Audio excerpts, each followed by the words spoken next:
Et on parle ce matin d'une nouvelle collection documentaire proposée par Canal+. Céline, l'émission L'Effet Papillon, désormais déclinée en long format. Oui, c'est une marque de Canal+, L'Effet Papillon. Ça fait déjà 10 ans que l'émission est installée et bien installée, avec toujours la même idée, décrypter l'actualité internationale, montrer que les événements, les innovations, les tendances de notre quotidien peuvent avoir des conséquences à l'autre bout du monde. L'émission est donc diffusée tous les dimanches après-midi et la voilà qui débarque aussi en prime time, en version documentaire de 90 minutes.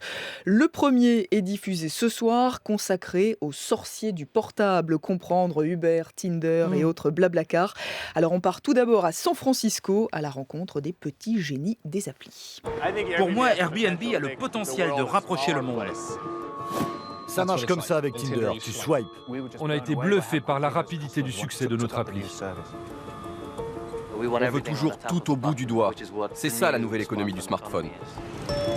Et puis la team Papillon est partie, elle, à Cuba, au Kenya, au Vietnam et en Israël. Je vais essayer de ne jamais aller dormir à l'hôtel, de toujours dormir chez l'habitant. J'ai un plan pour avoir une course offerte, mais il faut picoler. Il n'y a pas de réseau ici, donc on va devoir monter sur une colline. Là-bas, Airbnb, Uber, Tinder et d'autres déclenchent de vraies tornades dans la vie quotidienne. Et c'est vous qu'on entend. Bonjour Daphné Roulier. Bonjour. Vous présentez l'Effet Papillon depuis 2013. Vous étiez à l'E3 dans ce format de depuis dimanche. 2013, depuis plus longtemps que ça, je crois. Oui. Depuis 7 ans, en fait. Il y a eu une interruption, vous êtes revenu en 2013. Vous êtes de retour. Absolument, je suis de retour. Alors vous vous sentiez à l'E3 du coup dans ce format du dimanche après-midi? Disons que l'Effet Papillon fête ses 10 ans cette année. 10 ans, c'est l'âge de raison. Donc il fallait passer à la pointure supérieure. Et nous voilà, en grand format. C'est important de creuser des thématiques et de pouvoir avoir du temps et de l'espace. Et effectivement, le Prime 90 minutes, c'est le format idéal. Mais ça veut dire que c'est un virage, que l'émission dans sa version hebdomadaire va disparaître? Non, pas du tout, absolument pas. Mais c'est bien de pouvoir, encore une fois, creuser et les sujets, les approfondir, prendre du temps et les interconnecter, c'est-à-dire de passer des origines aux conséquences sur 90 minutes, ce qu'on ne peut pas faire en format hebdo, puisqu'on a 3 sujets de 10 minutes, donc pas d'espace suffisant pour le faire. Et là, ce qui vous permet d'entremêler justement les différentes applis, les différents entrepreneurs, les différentes idées et toutes leurs conséquences à travers le monde. Voilà, vous avez toutes les deux, j'imagine, quantité d'applis sur vos portables Non, respectifs. Pas du tout.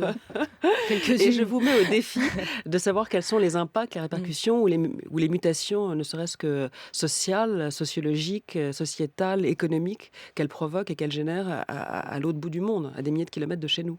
Est-ce que ça veut dire que c'est une émission qui décrypte la mondialisation finalement? C'est une émission qui donne des clés pour comprendre le monde dans lequel on vit et ses enjeux. Et je pense que c'est vraiment une émission de salubrité publique. C'est un kit de survie pour comprendre le monde dans lequel on est. Et c'est d'ailleurs une des rares émissions, je crois, sinon la seule, à être exclusivement dédiée à l'international. Il n'y a pas d'autre format d'émission exclusivement consacré à l'international. Vous enquêtez comme vous voulez, vous êtes totalement libre aujourd'hui? Oui, madame. Totalement libre. On n'a jamais, d'ailleurs, que ça soit par le passé sous les directions précédentes ou sous l'ère Bolloré, je n'ai jamais reçu de près ni de loin, ni de pression, de restriction, ni de censure. D'ailleurs, c'est la marque de fabrique de l'émission, c'est une liberté totale. L'émission, elle est diffusée le dimanche après-midi. Est-ce que c'est une exposition qui vous convient ou est-ce que vous êtes un peu frustré, un peu déçu que ce ne soit pas un autre horaire? Écoutez, manifestement, le projet de Bolloré, c'est de remettre l'abonné au cœur du système. Donc, effectivement, par la force des choses, on a perdu des téléspectateurs. J'espère que l'on va gagner des abonnés. Les sorciers du portable, c'est le premier documentaire long format de cette collection Papillon. Il y en a d'autres qui sont prévus. Sur quoi vous enquêtez? Sur les philanthropes.